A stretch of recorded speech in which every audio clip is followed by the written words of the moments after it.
You're listening to Thunder Quack Podcast Network.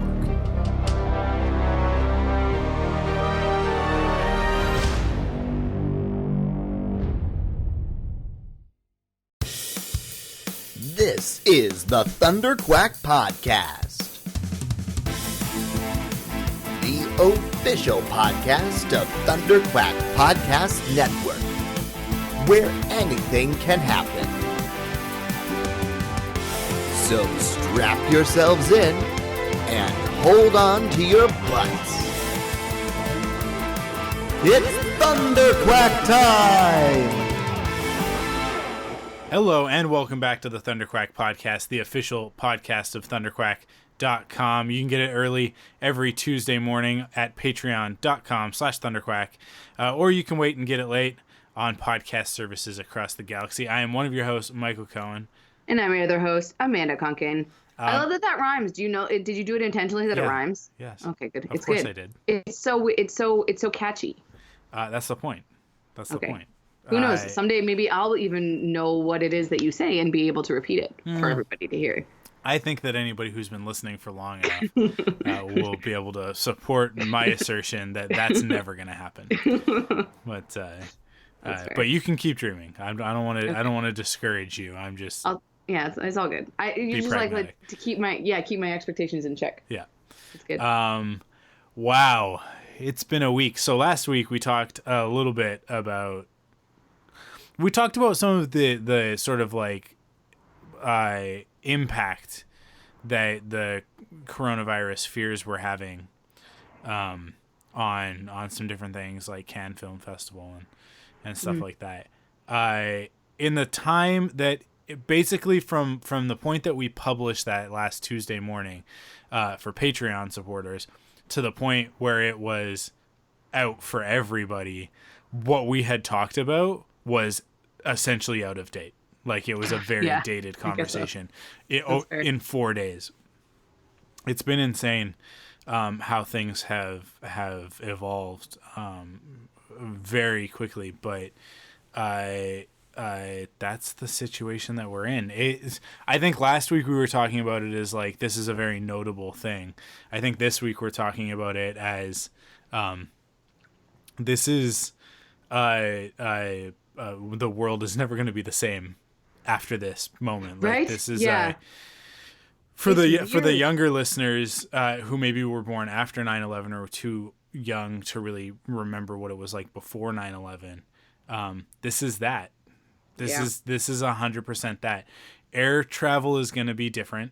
I guarantee it. When we come back from this, there are going to be new measures in place, and there's going to be it's going to be a change. Go ahead. On fundamental levels, though, things that need to change are like regulatory things in China, like part of it as well, right? And that people that are in privileged positions need to stop manipulating the Chinese economy to incorporate wet markets for goods that nobody needs. Yeah. Right? Please don't harvest endangered animals. That is not a thing that you require. And if we had only actually done something about it 10 years ago, maybe this wouldn't be happening. And I know that's not the only thing, but it's very interesting. If people haven't watched that Vox video about the spread of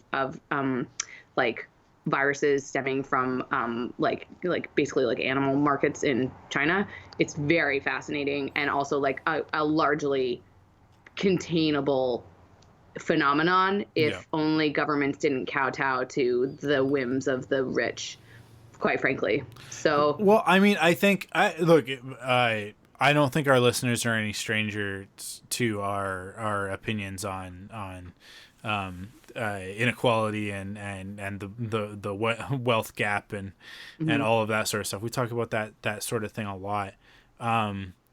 I think that the tone is different right now, though, because I think that we've talked about it as hypotheticals for a really long time.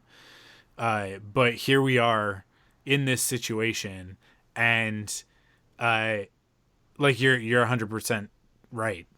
We're not here because regular people just trying to make a living are horrible. That's Yeah. not what it's about, right? Yeah. It's not about those people, because I think that that's one of the things that people jump to, is that people want to go like, oh, the people in China who do this, they're the ones to blame. And it's like, no, they're supplying a market. They're trying to make a living. They're doing what they can to get by, just the same as any of us. I mean, like, people think of it in sort of distancing, exotic terms in their minds, as in order to other, right? Like, that's kind of the whole point.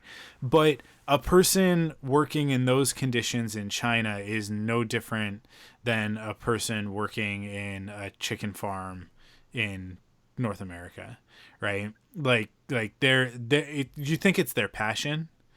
Do you think that like when they wake up in the morning they go, yeah, another day of this?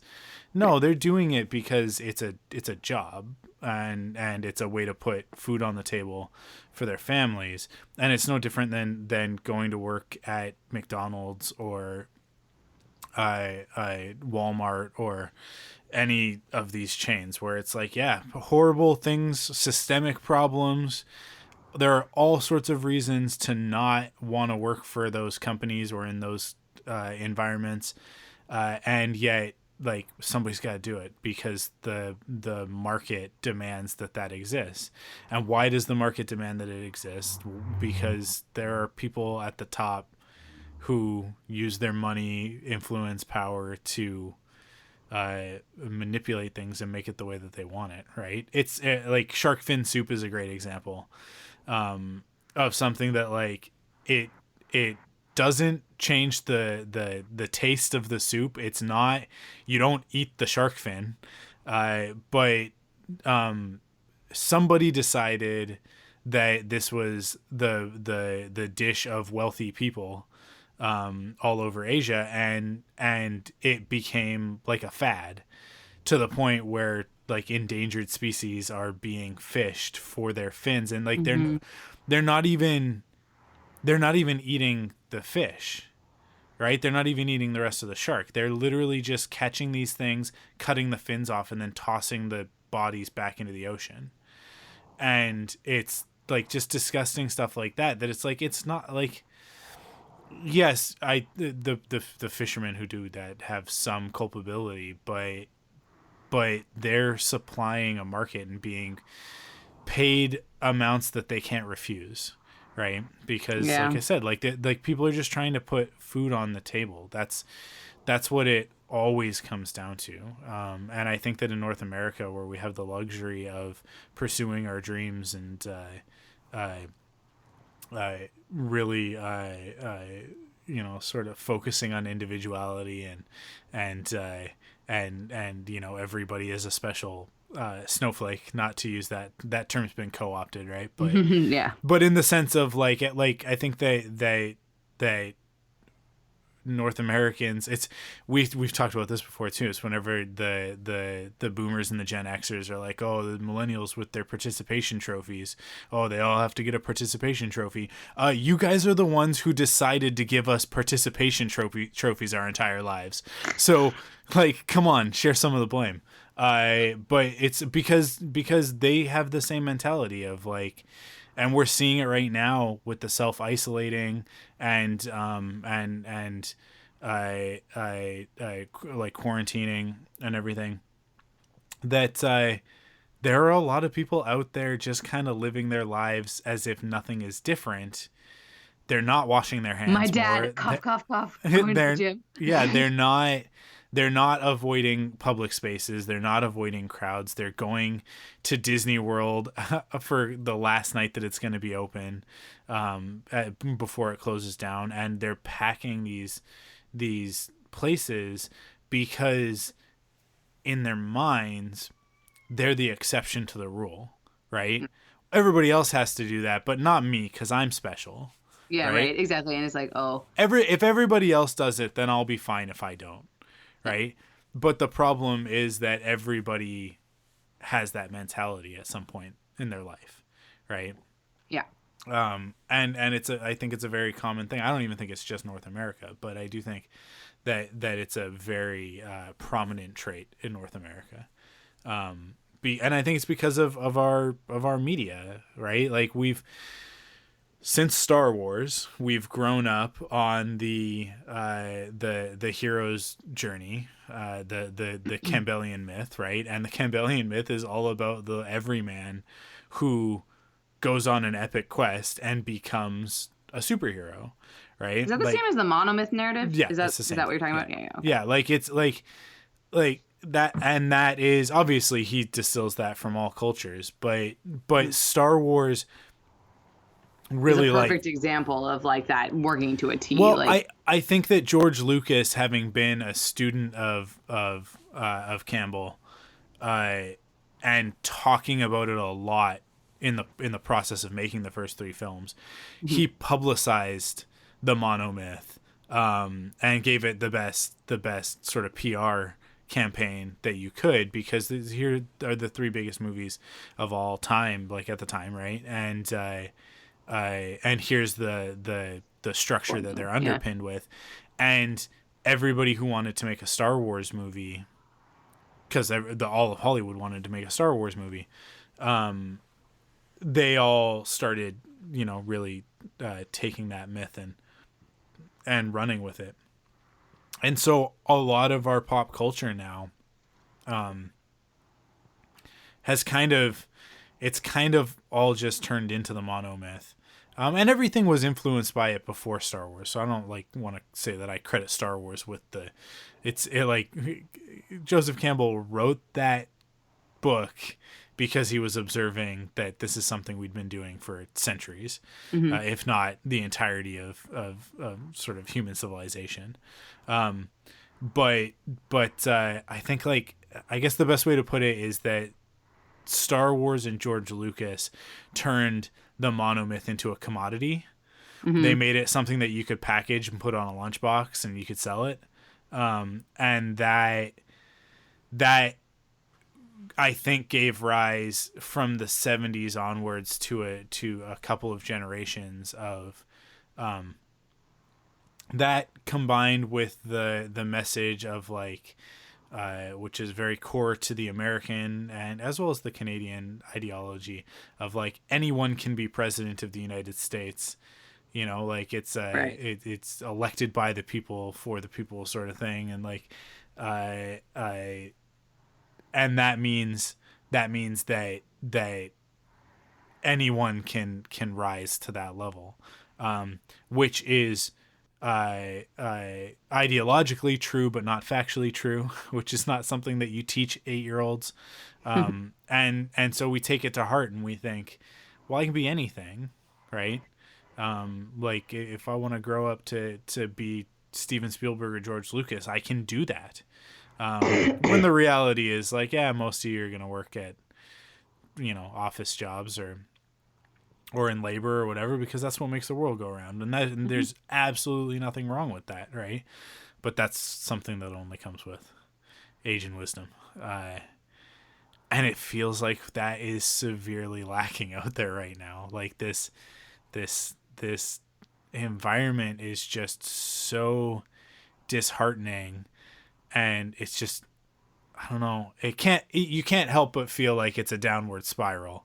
And this is us crashing through rock bottom, to whatever's underneath. But this is what I've been thinking about. The two things. Do we think that this is going to help the drive towards socialism and the environment? Those are my two big questions right now. In terms of I would love to say that that's the case. One of the interesting things is going to be in 6 months to a year when scientists start talking about hey, so we were obviously monitoring greenhouse gases and carbon footprint all during that whole coronavirus thing.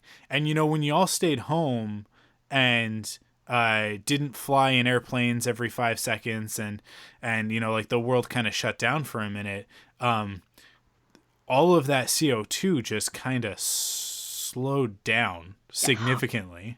Okay. Right. And so there's going to be this real hard scientific evidence of oh, there is something that we could do to help slow climate change. I think we're past the point of no return, right? But but we could slow it down and give ourselves a few more years. Yeah, a few more years to maybe figure out some solutions to some of the problems, right? And so we're absolutely capable. One of the best tweets that I saw today was that this crisis, this pandemic, is forcing us to acknowledge all of the things that they have said could never be done, that it turns out, oh no, you guys didn't mean it couldn't be done. You meant you didn't want us to do it. Things like in America, and I mean, like, granted, as Canadians and a lot of European nations have been saying to America for a long time, you can have a socialist democracy. Like, you can still have freedom and liberty, but take care of your neighbor. These are not mutually exclusive ideas. But I think that America is seeing firsthand now. There's money. There's always money in the banana stand, as George Senior would say.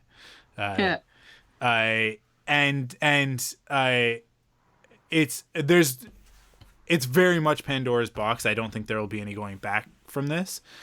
But the best case scenario, and I think the reality, is that it's going to galvanize our generation and the generation after us.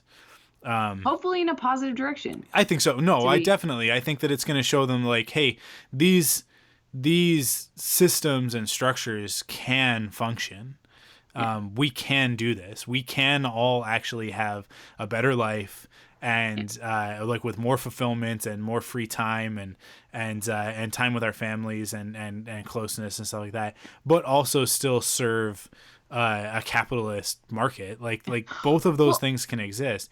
The problem is this: the generation that is still primarily in power, and obviously they're on their way out, but the two generations that are still in power, the boomers and the Gen Xers, they are still accounting for majorities, right? And the reason why is because millennials are not out voting. Yeah. Well, okay. Let's bring this back to nerdy things a little bit, because I have like two things that this has made me think. Well, first of all, yeah, in terms of like capitalism and corporate structures, like my whole job is based on deadlines that have to do with when people are going to consume content that is going to go on a television. Like, we bust our butts every day to hit these arbitrary deadlines that now that we're in the middle of this crisis, people are like, why does it matter if this television series gets on the air 3 weeks sooner? Like, are people not going to watch it because it goes on the air 4 weeks later? Like, it's like making us rethink the entire like industry. And the fact that Netflix has stopped production on everything, like all the live action, it's not just animation too, it's live action shows and things that are going to be immediately impacted. Like, these feeds into the shows that we're watching, and there's only so much of a backlog. But so, and the environment thing reminds me of Zoo, and I think I had tweeted at you, and I'm like, sad that you like don't know what Zoo is, but literally, like, the plot of Zoo is that the animals in the world start becoming insanely aggressive and killing people all over the world, like almost every single animal, like dogs and gorillas and all sorts. They made a TV show. Yeah, they made a TV series about it. But they find out that the reason that this is happening is because of the environment, like complications, that we polluted the environment too much, and then all of our electronic devices in the air was like messing with all of these animals' brains. And so the entire scientific community is like, this is what it is. We have to just stop doing things that are polluting the environment and it'll go away. And so they do. They stop for a whole week. And then after the week, they stop doing it and animals just kill everybody. Like, that is, and I mean, spoilers for the book Zoo. I don't know how the television series works, but I really hope it's similar, where they just kind of like the plot, like the moral of the story kind of is that people just suck. And even if their lives are in peril, they're not going to do anything about it, which is kind of devastating. But I also would really like to have the facts to be like, is this downturn right now something that will actually like make a difference, that if we do, like, we just stop putting so much negativity and terrible carbon into the environment, and then it'll slowly bounce back. Yeah. But it's a good book. It's going to be interesting to see what the consequences of this pandemic end up being. And I think one of the things that nobody is really talking about that much, because obviously we have to deal with the problem that's right in front of us, but this probably won't be the last one of these, right? In our lifetime, for sure. Yeah, the reason why this is happening it's not a fluke. This isn't a random mutation that has just happened and now it's spreading. This is the result of conscious decisions that our society has made. Things like the way that we've built, you know, these interconnected air travel systems and and stuff like that. That like we've kind of done this without thought of consequence. And we've gotten away with it for so long. Like it's always so funny to think of ourselves on, because we think human beings, if it wasn't clear by everything else that I've said on the podcast, we're incredibly selfish, self-centered, egomaniacal creatures, right? And we think of things in terms of like our own lifetime, and we don't really think of things. We have to work to think of things on a historical timeline. We don't think about things like 3 days ahead. Exactly. Let alone, right? Yeah. Like, and when you look at the history of commercial air travel, it's a blip. It's less than a blip. But I still like traveling. Of course, it's great. Go back on the cars. And I'm not saying that we should live in a world where airplanes don't exist. I'm saying maybe we could do this in a better way, right? Like maybe we do need to look at alternatives, like transportation alternatives to flying, because it is so harmful to the environment. I think that Japan has the right idea when it comes to their rapid rail, right? Like that. Can you imagine if North America had an interconnected system like that, and how quickly and easily you could get from place to place? I mean, part of it too is people don't want to pay the money up front for like investing in the things that will actually help us. And yeah, I mean, okay, I want to turn to some positivity and some nerdy things. And I think that one of those things is that we're now becoming so reliant in this time of quarantine and self-isolation that like the internet and digital solutions and options for people to work from home and still connect are like exponentially growing. Like the like what we're trying to figure out and what we're trying to implement right now is going to lead to some radical, awesome, I hope, solutions for more connectivity across the board. And I think that will lead to better and awesomer options. I cannot wait for somebody, and I keep thinking that maybe I could do it, but I don't have the time right now to sort of deal with it because I'm still actually at work. But like, I want somebody to do like a cool movie that everybody just shoots from their own house and it like all gets put together like somehow digitally. And I don't know. But also talking about like some positive things that are coming out of this in terms of like advancement and like thinking critically about the world. Also movies that I didn't expect to come out came out, like Rise of Skywalker on Friday, which was so cool that they just did that. And I think your girls loved that Frozen was on today because Disney Plus released it early. And the thing that I'm coolest about is that people are like getting wise to like, hey, let's meet people where they are. And I've wanted to go see Emma in theaters, but I keep being scared to go see it because it's a theater and there's lots of people there. And Universal just announced that all of the movies that are in theaters now, they're going to put on for digital releases like next week. So what an awesome forward-thinking way to adapt to like the changing times.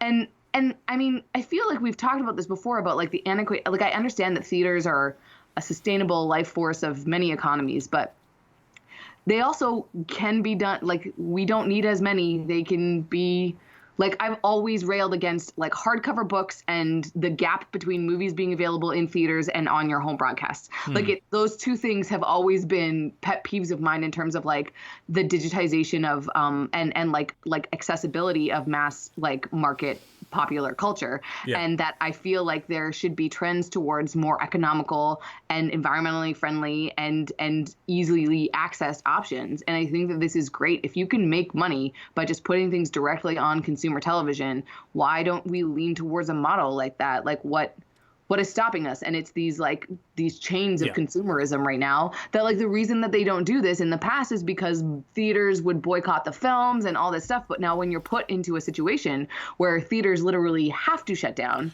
there's no more like fake like systems or infrastructure that has been established for the sake of it being established that you have to break down. You just get to go around it and find the models that actually work for today's society. Same with the 9-to-5 workday and the 40-hour work week. All of those things are institutionalized structures that existed for reasons that we can't even comprehend now. I'm sure that there's videos somewhere that somebody's done a really, really comprehensive and good breakdown of that. But for right now, I'm just going to say this is revolutionizing the way that we think about our everyday life and just the things that we take for granted that we just do because we do them because we think that that's the best way. And it's like, no, we do stuff because capitalism and money and corporate greed, that's the majority of the things we do on a day-to-day basis are because of those and not necessarily because of it's stuff that's in our best interest. Even as consumers, it's not in our best interest. There are alternatives that as consumers, I would much prefer that aren't available to me because I'm handcuffed to something else that somebody else decided 20 years ago or whatever. So some positives. I get to watch Emma next weekend, and I watched Rise of Skywalker this last weekend. And also, oh my God, how much do I hate Rise of Skywalker? But that's for another podcast. Well, now that it's out, we can do that podcast. I know. I'm excited. Begin. Yeah. And you're doing so many podcasts too. That's a positive. Yeah. You're doing this like cool Thunderquack like 5:30, 8:30 live stream thing. That's cool. Yeah. If you didn't see the announcement on our Facebook page or on Patreon or Twitter, we're gonna do. I guess I should post that on Instagram too. I always forget Instagram. I always forget it.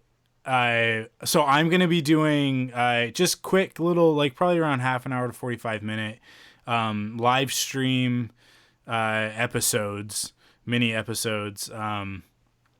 I think until the self-isolation recommendation is kind of lifted. Once everybody can kind of go back to their daily lives. The reason why I can do it is because Crystal and I are both home, and and that means, like if I'm when I get home later in the day and then we gotta get the kids to bed and whatever, it's a little bit more difficult to manage something like that. But basically, like, once the kids are in bed, which they will get in bed at reasonable times, then because I don't have to deal with an hour and a half to 2 hour commute, right? That's fair, yeah. Then we'll jump on and go live, it'll be me. So far I have one guest lined up, Joe Hogan, Star Wars artist extraordinaire, nice. And a good friend of mine, and we'll probably be talking about Star Wars. We'll probably talk about Ghostbusters, but who knows? So we both like all sorts of geeky stuff. So so that's something to look forward to. But so I'm calling it. I hope that people take this as a in the jokey way that I mean it, and that I'm not being insensitive. But so it's the Thunderquack Podcast Quarantine Zone. So we're broadcasting from the quarantine zone. It was fun. I mean, I don't know. I liked the visual look of it, and I feel like people get it. I feel like there's a lot of people right now trying to do things that are like.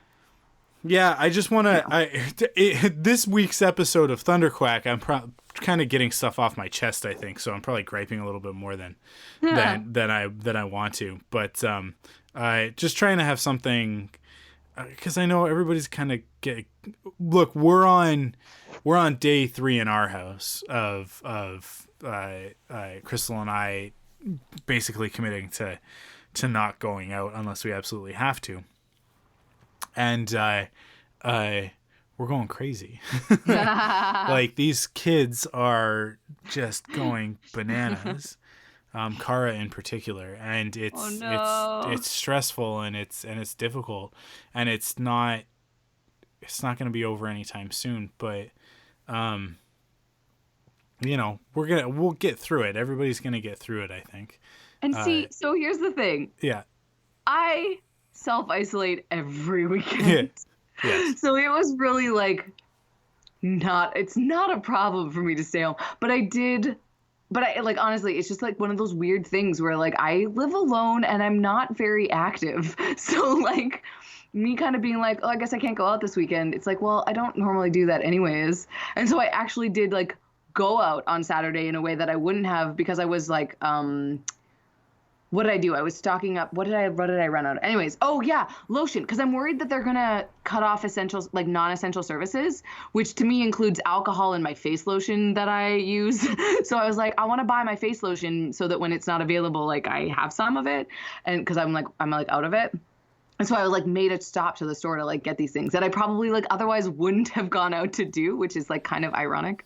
But now I'm like, okay, I'm good. I've got all my food. I got stocked up. Like I might run out of toilet paper sometime soon, but I'll be okay for now. And I feel like those essential services aren't going away. But I feel so bad for people like you who have children and other people that you have to deal with. Whereas me, I mean, I get bored at a certain point, but I watched I tried like 3 different kinds of Korean dramas and one of them eventually stuck. So I just watched that.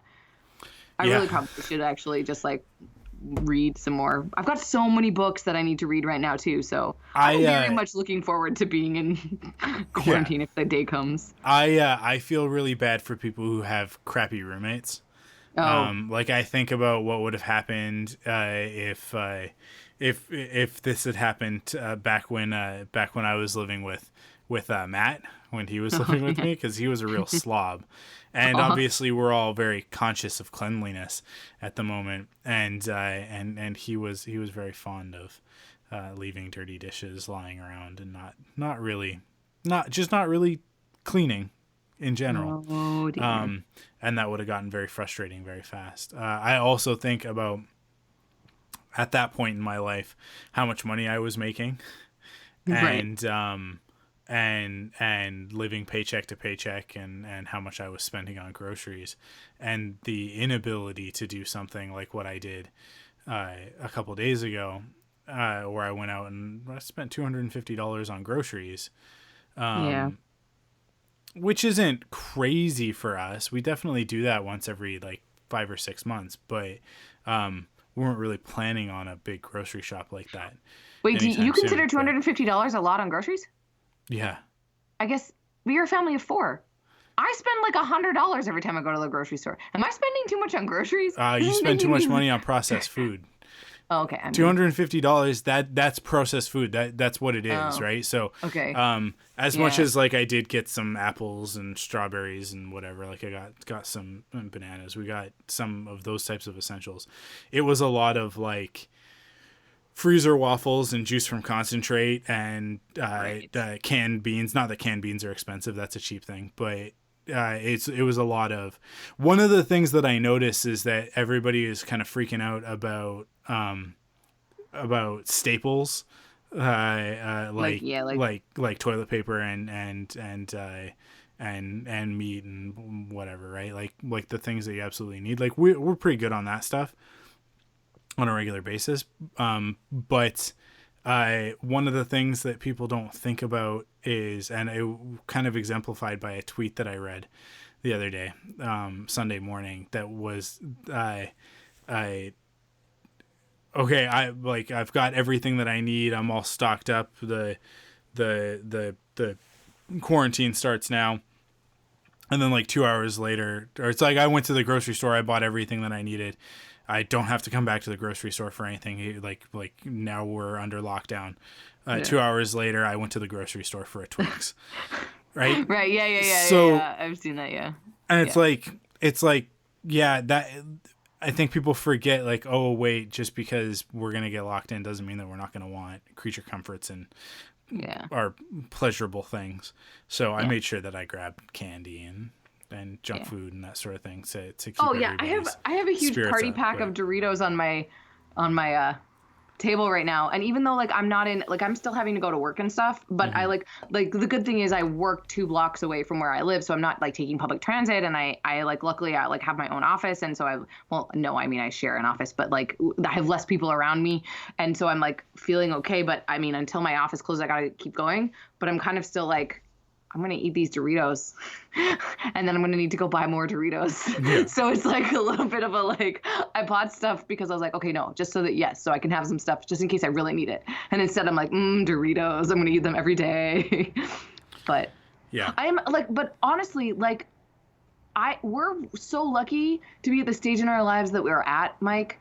like again, what you're talking about, like if you imagine what you were like way back when you were with your roommate, and I think back to like when I was living like I could barely afford to live week to week and was just like I would definitely have to just move home with my parents. And I'm luckily enough that I had the support that I could have done that at some point in time. But there's so many people that, and also schools closing now. I think schools are closed until the summer. And if you're in grade 12 and you were relying on like, I don't know, especially if you sort of like didn't do the greatest in the last semester and you were really like needing to like get your grades up and also, anyways, it's just, there are so many people that are in like a worse state than you are. Yeah. And like here we are sitting on a podcast complaining about, I don't know, your kids needing attention or something. No, I mean, that's not what I mean. But like, you know what I mean, right? Like it's a good problem to have. There are some people that, and so I just like lots of love and support and joy. And I understand it is that side where I understand why there are people that aren't taking it in the same way, because their livelihoods are at stake in a way that I think yours and mine are not, because we are in the position, luckily, to be able to work from home if necessary, and to hopefully our jobs aren't going to completely go under because of this. But imagine like looking for a job in this economy, like I'm pretty sure like we can't be bringing new people into our office at this point in time, and like and like I'm sure there's other people that are like in similar situations that if you were transitioning from jobs, what a terrible time to be transitioning from jobs. So like I know that like thoughts and prayers is a terrible thing, but at some points it's also just kind of a like sentiment that, I mean, apologies that it sucks, but I hope that there's enough, as Mr. Rogers says, enough helpers out there right now. Like Ryan Reynolds just tweeting or Instagramming that him and Blake Lively are donating $1 million to Feeding America and the Food Banks Canada. I didn't realize that Food Bank was a Canadian thing. I thought the food bank was just a thing that existed everywhere, but I guess in America there's no food bank, or maybe there's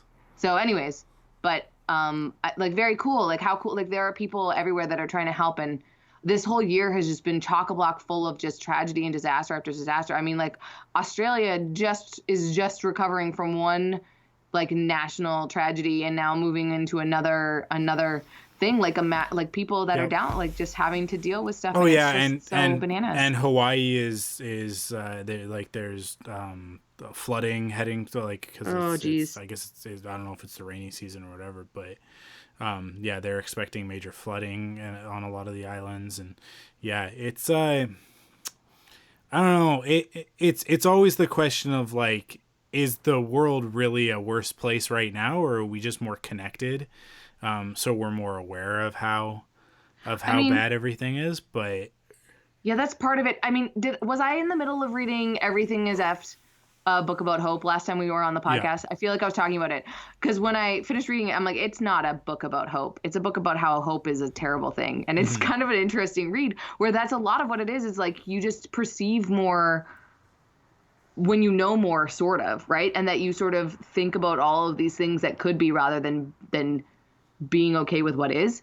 I mean, that's very reductive and obviously not what the book is, but that's a lot of kind of what it is that if everything actually is terrible, then all you can hope is to sort of be like live in the moment, essentially. And again, very reductive. That's not, the book doesn't ever say live in the moment, but like how much can you actually think too much ahead and then manipulate your brain so that when if it doesn't happen, that you feel like worse about it, or you think that things got worse, when really you can sort of just be like, what if I'm okay with what is currently?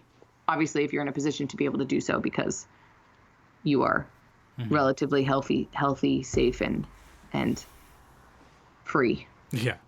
Or all of those things. I'm super curious what's going on in North Korea. Is anybody else super curious what's going on in North Korea? I had that thought yesterday where I was like, honestly, I want to know what's going on. I don't know if they're in a better situation or a worse situation, because they're already pretty isolated from one another in general, except in their working conditions, right? It's but also they're really close to China. And who knows what, I mean, if the fictional dramas that I watch are anything to say, apparently there's a lot of, I just watched a fictional drama called Crash Landing Into You, where part of it took place in North Korea, which is obviously like a fake version of North Korea. But in it, there was a lot of smugglers from China that lived in North Korea. And anyways, I know that that's not true, but who knows? And in World War Z, again, to bring it back to like nerdy books about the apocalypse, in World War Z, one of the things that was the most interesting about it is that they never did find out what happened to North Korea during the zombie apocalypse because they all isolated themselves underground and nobody could access them. Like they like put up barriers. And so it always remained a mystery. And I'm like, anyways, I'm just like terribly curious because I don't think there's been a lot of updates from North Korea. But yeah, I don't know, man. It's the world is a rough place. Yeah, and that's just highlights the importance of us, kind of just being there for each other and just being nice to the people around you and trying to be a better person on a daily basis. But it's hard. It's difficult because I think without everybody thinking about the person next to them and thinking about themselves first, you have to think about yourself first, right? It's like defensive driving. Yeah. Right. Or using those air masks in airplanes if the plane goes down. Yeah. Right. Yeah, you have to handle yourself first. Mm-hmm. Yeah. I don't know. It's tough, but I do think that there are people just doing their best to try and make the best out of a bad situation and be smart about it.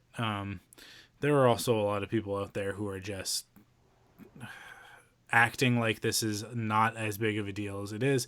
It is a big deal because what we saw in Ontario over the last 48 hours was it went from 50 cases to 70 cases to 150 cases in the course of 2 days. And I mean, those are the exponential growth that you've seen everywhere. Somebody, like, while I've been here, I was scrolling through like a Facebook, and somebody was saying like that was what happened in Italy. There was like 100 and some odd cases, and then like 10 days later there was like 2,000, and 10 days after that there was 2,100, and it's like, oh my God, it's coming for everybody.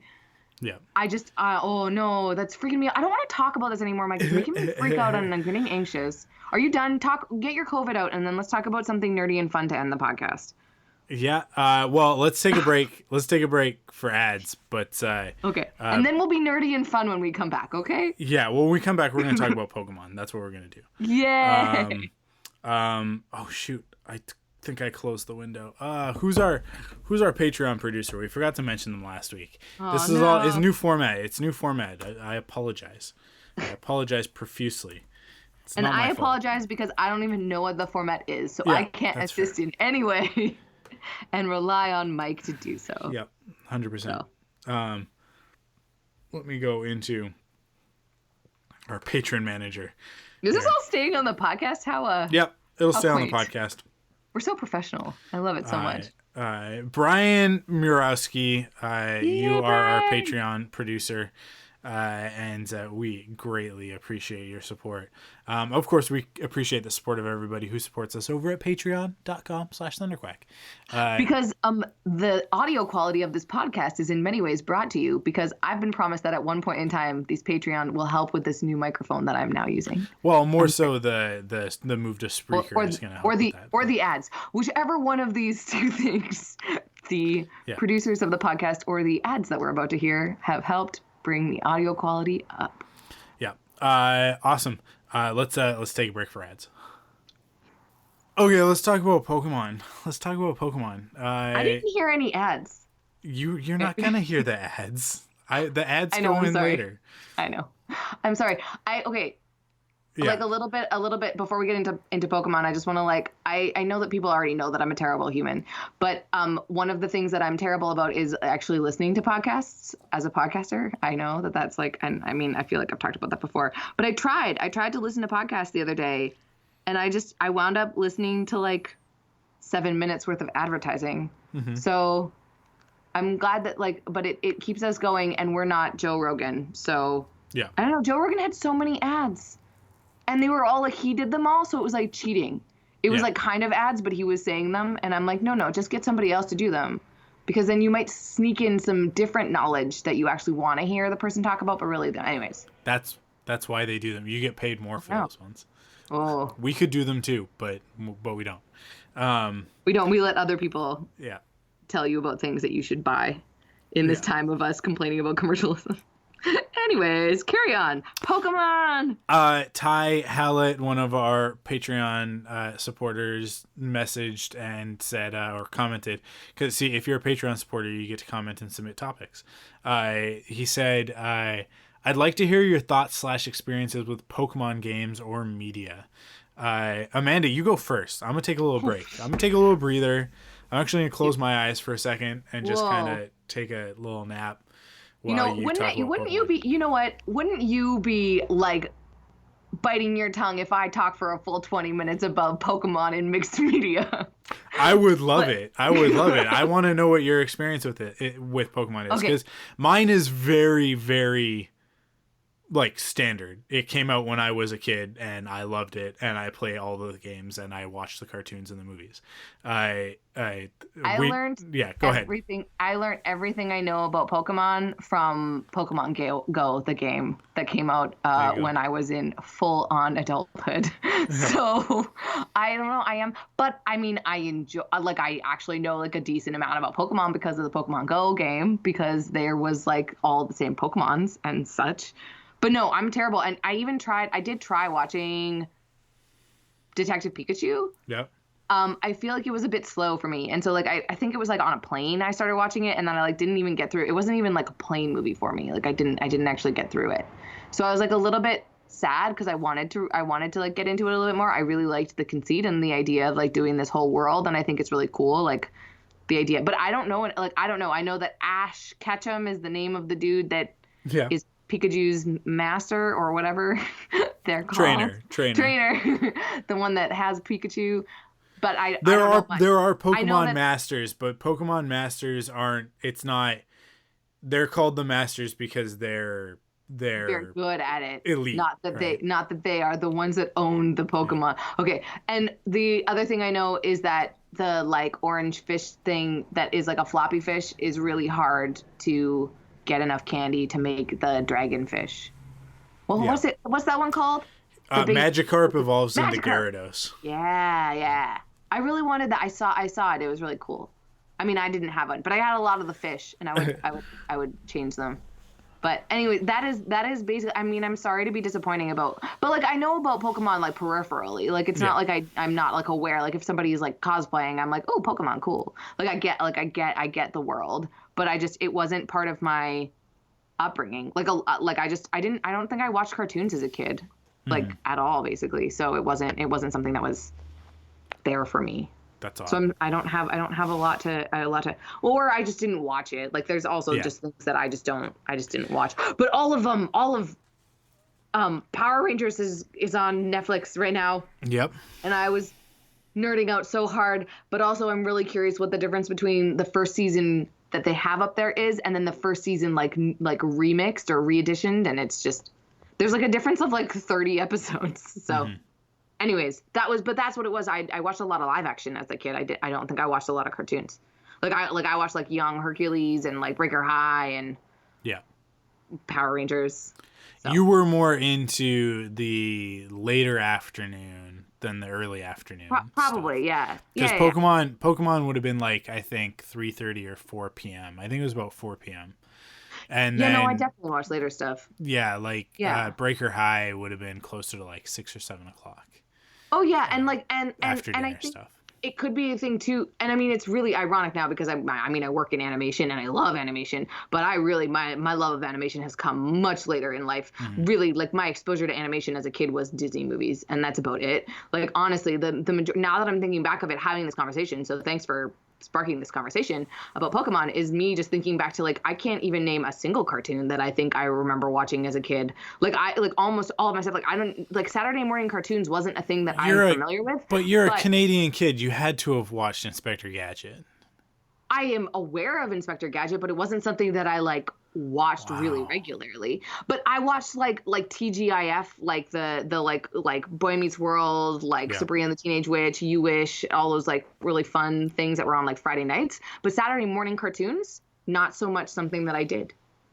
I mean, and I watched, and because I think I just chose what I wanted to watch and just watched, but I also did just have a real affinity for live action stuff. Like I remember even as a kid really liking. Well, I mean, Star Wars, obviously, that I watched myself, but I didn't like sit down and have a block of television that I watched that was cartoon based. So I think I'm an exception to the rule. Obviously, so many kids watched so much cartoons, but it really wasn't. It just wasn't in my repertoire as a child to incorporate cartoons into my being. You never watched Sailor Moon? Not until I grew up. Huh. No, I had a friend who loved Sailor Moon, and that was how I knew about it, is because she was obsessed with it, and I didn't really know what the show was. And again, it wasn't until I got older that I was like, oh, this is actually a pretty cool show, and then watched stuff. And I was familiar with Sailor Moon, but it wasn't something that I had totally engaged with. I knew a bit about Sailor Moon, but it wasn't.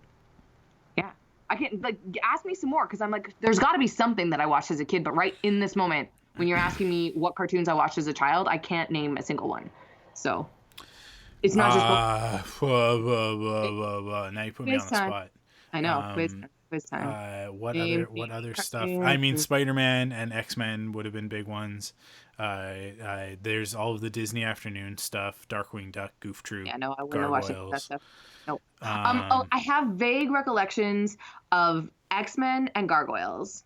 Because X-Men, I did really like Jubilee as a kid. I remember liking, but I think if anything else, again, I've sort of told these stories before, that my childhood involved a lot of playing pretend as characters with my cousins, and we would choose different things. And I feel like we probably played X-Men in the same way that we played Tails and Sonic. And then I would just choose a character, and I liked Jubilee. So I think that's, again, I don't think I really knew that much about X-Men, but I did know about Jubilee and that that kick-ass yellow jumpsuit.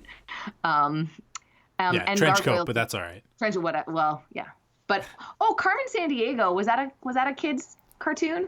So there were Carmen Sandiego was two things, right? It was three things, because it was the computer game, and then there was a quiz show.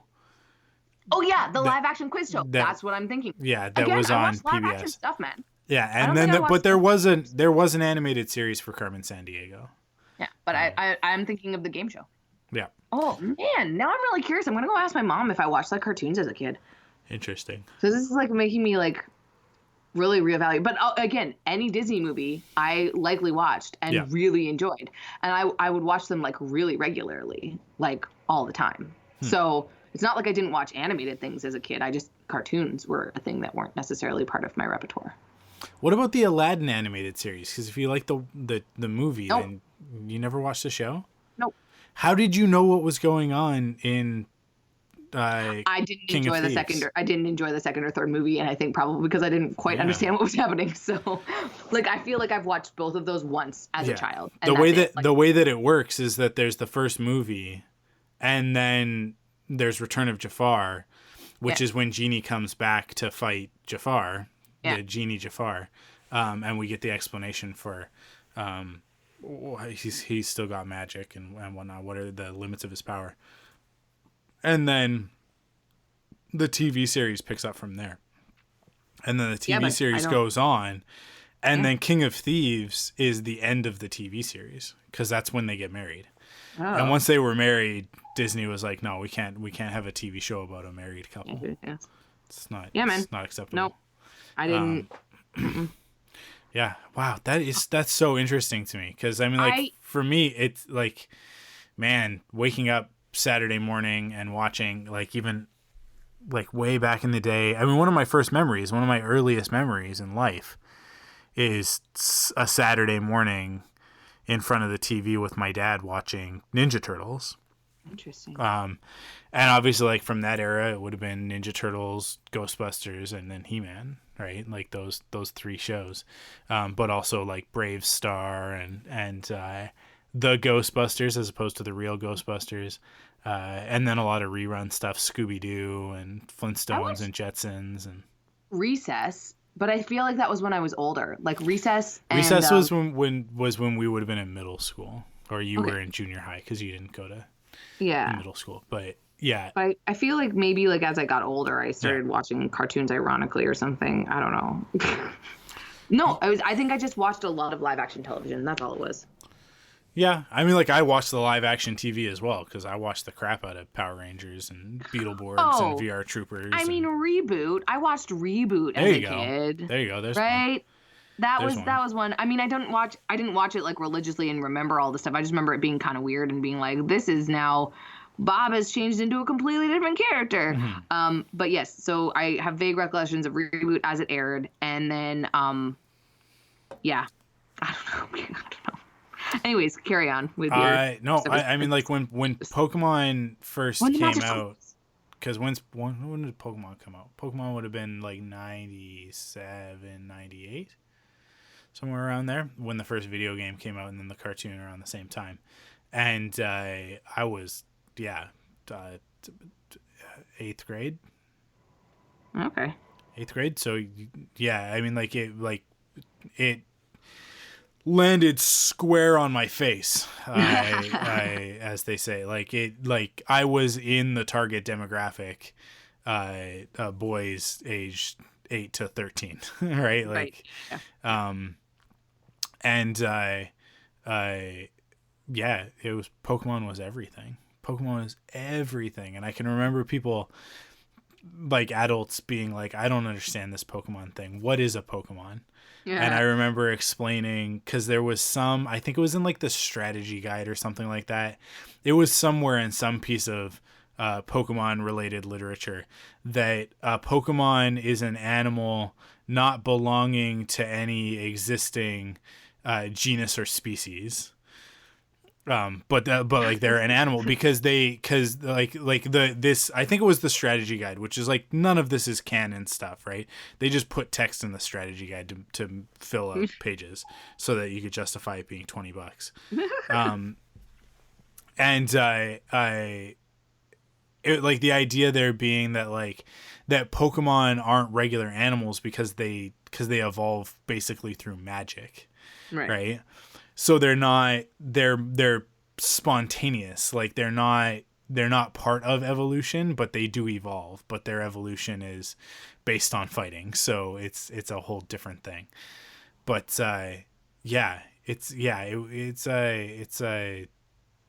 it's an interesting thing when I think back of like Pokemon's been a pretty important part of my life. Didn't they have cards? Like, did you play the cards? Yeah. Oh yeah, I remember when the card game first came out, and me and my buddy Bill going down to 7-Eleven, and just cleaning them out of Pokemon cards, because they had like maybe like now as an adult I realize they probably got one box, and one box has about like probably 20 packages, and we took every dollar we could scrape together, and bought starter decks, and then bought as many booster packs as we could. And I don't know that we ever really played the game that much. We just had the cards. And I definitely had a like foil. Pogs. Yeah, a foil Charizard, which was the sought after, the greatest card in the original set. But God knows where it is now. It's somewhere in something. I'm sure I still own it, but it's probably not in good enough condition to be worth anything. But at the time, I remember the big deal was that it was worth $50 whole. $50 whole. Which you would think and go like, I could buy a lot more Pokemon cards with that, but then I wouldn't have a foil Charizard. So where would I be? There you go. It's a real gift of the Magi situation. Vicious cycle. Yeah. So yeah, that's I mean, and my love of Pokemon continues to this day. I bought the last two mainline Pokemon games, Let's Go Pikachu, as well as Pokemon. What are they? Sword and Shield. I bought Sword. And as recently as Saturday afternoon, Cassie, and I watched the movie Mewtwo Strikes Back. That's on YouTube or Netflix, on Netflix, right? The new CG one, which it's a remake of the first Pokemon movie. So we watched that. It was all right. Cool. I mean, it's the same movie. It's just a remake, but cool. Yeah. I haven't seen it, so maybe. Cool. Really quickly, I just want to jump into it like super fast, because I am actually not feeling well. It is not coronavirus related, no. But I don't feel super awesome.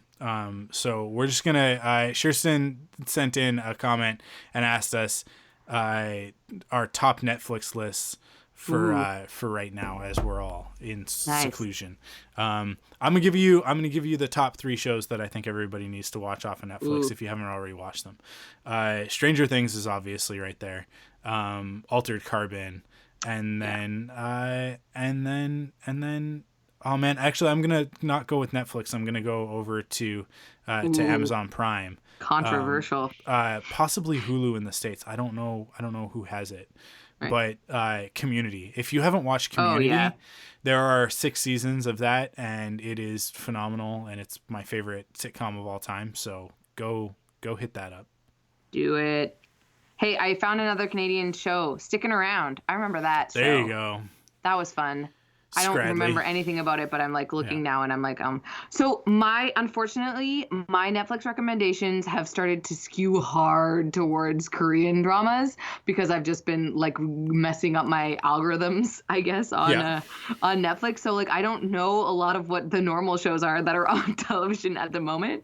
But I mean, if you haven't watched The Good Place, that's like my go-to that I consistently watch that on Netflix. All the time. I think that I don't know. You said 2 that are really good that I would totally also recommend, which was the Altered Carbon and Stranger Things. Altered Carbon and Stranger Things. If people haven't seen Sherlock yet, Sherlock's also on Netflix. Yeah. But I mean, it could be just Canadian Netflix's. Maybe. I think I'll give a couple more recommendations because these are great shows that I don't know if that many Americans or international listeners are have watched yet.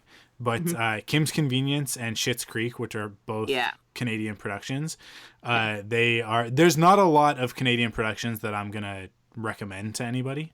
But those are definitely. But those two are as good as anything else. That's on TV. Really great shows. Yeah. And I mean, there's just stuff, it's like, if you haven't seen it yet, I'm trying to like scroll through Dirk Gently, and the Holistic Detective Agency. Dirk Gently's Holistic Detective Agency. So fun and so weird. Like if you're into like kind of kooky sci-fi, like it's super fun, and it's come back again. Like they've recommended it for me again. And I'm like, I might actually go back and like rewatch that. It's just but I mean, the fun of it really is not knowing what happens, because it's like, a little bit of a mystery and like a sci-fi kind of thing, but super fun. So if you're looking for something sort of really unique, I think it was really, really unique and interesting. And I mean, again, if you haven't watched Korean dramas, I will just say the first ever Korean drama I watched was because Netflix just straight up recommended it to me and was like, hey, would you like to watch this show? It's in a different language, but that shouldn't make a difference to you. And I watched it and was like, this is so weird, but I love it. And I kept watching it, and it was called Boys Over Flowers. And it's still on Netflix. And it's one of the like original, like most popular series from but it's really old. It's really old and dated now. And it's also terrible because like the guy is really like abusive, but in a way that like he's a teenager, and like that's kind of the plot, is that it's I mean, Netflix. Okay. I mean, Korean dramas have evolved in the last decade, but it's anyways, if you can stomach it. But I would say that maybe Crash Landing Onto You, that is like very recent, that just came out, has Hyun Bin in it, who's like one of my favorites, and totally fun and worth watching if you're interested. It was quite a fun one that I just watched, and maybe I recommend that more than Boys Over Flowers, but it's like much more recent, and so therefore, I mean, it still is really popular. Like it had like really good like ratings and stuff like that. But I just mean like a classic one is Boys Over Flowers, which is also on Netflix. And then Crash Landing Onto You is a recent one. So if you want to like take a dabble into some Korean dramas, but it's a very specific kind of entertainment. But I like it, so enjoy. But Dirk Gently, Holistic Detective Agency, and The Good Place. Cool. So. Hopefully that's not too many things that everybody's already watched. Girl. Gossip oh my God, Girl. if you haven't watched Gossip Girl, Crystal's going through Gossip Girl right now. It's so fun. I love Gossip Girl. Sorry, now I'm like on Netflix, just like scrolling through, being like, what haven't I seen on here? Anyways. Cool. Well, you know what? That's gonna be it for this episode. Thank you guys for listening. Head over to thunderquack.com to check out all the other great podcasts in the network, and to check out our past episodes and whatnot.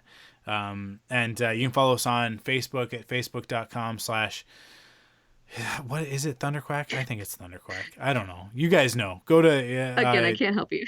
Twitter is at ThunderquackPod, and Instagram, I believe, is at Thunderquack. So go follow us there. You can follow me on Twitter and Instagram. I'm at Arkwolf, ARKWULF. And I'm at Akonkin, Akonkin. You can add an 86 to that for Instagram. Cool. And if you like what you hear, you can support us in 3 ways. First is by going to the podcast app of your choice and leaving a rating and a review so that people know that we exist. That'd be nice. That's how the algorithms work. So you got to go do that so that people get recommended.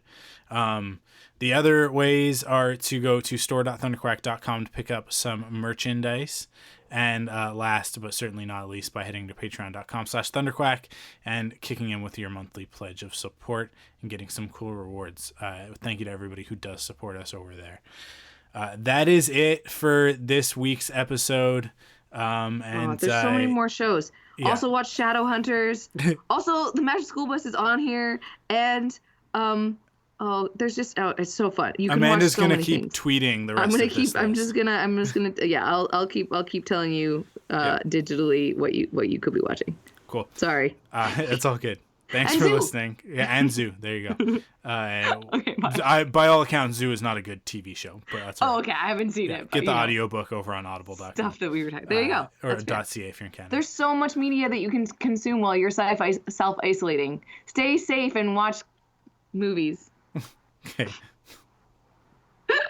That's it. That's the end of the. That was the end of the podcast. Oh, I thought you were still saying stuff. Nope. And like you were gonna be like, "This is the end." Okay.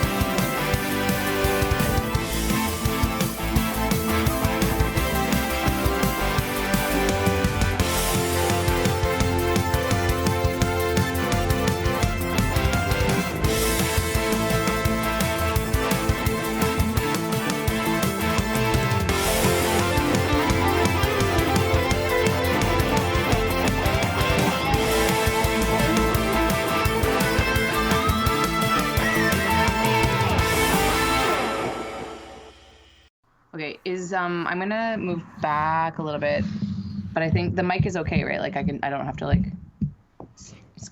I don't know. Yeah. It's still getting me from here. Yeah. What direction is it set in? Oh yeah, I haven't checked the back. Like you want it, it should be, do you want it? The one that looks like a peach. The one that looks like a peach. A lot of them, that's omnidirectional, right? No. Oh, or the one mono-directional. Whatever, it's facing me now. Yeah. Yeah. Okay. Yeah.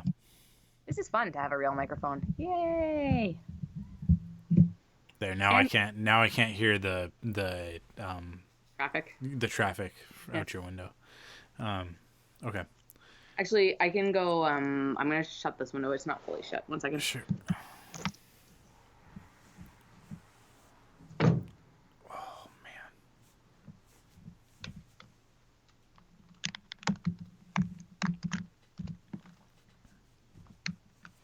Subtle, but it makes a difference. Yeah. So you're still working? Like you're still going into work? Yeah.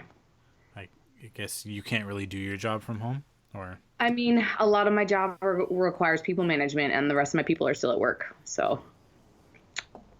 They don't have the ability to work from home? We're trying really hard. It's going to take a week for it to get fully set up for everybody. Like we've got to put the whole studio on VPN, and we can't. We're not set up to do that yet, but we've sent like our designers home, and we're going to send other team members home as soon as we can. But we've got to wait for the full teams to be able to be sent home. So, it's crazy. Yeah. Okay. It is. Yeah. Is your whole studio down? Yeah. Like, they're all. Yeah. Everybody. Well, our office specifically has been set for work from home for probably about a year now. Oh, wow. So nice. Just so that people had that flexibility if they wanted it. That's good. So yeah, and I'm all set to work from home. I've been using this laptop for almost 2 years now. Nice. So that's good. Yeah, I don't know. I mean, I can't, the things I actually do, like the day to day, like, yeah, I can do all that stuff from home. But it's the stuff I can't do from home is the like people management, right? If there's still people in the office, I gotta be dealing with everybody. Yeah. So, but we're You guys trying. don't use something like Slack or Microsoft Teams or something? No, You don't? no. Are you kidding me? Use Google Hangouts. Yeah. No, we don't use Slack.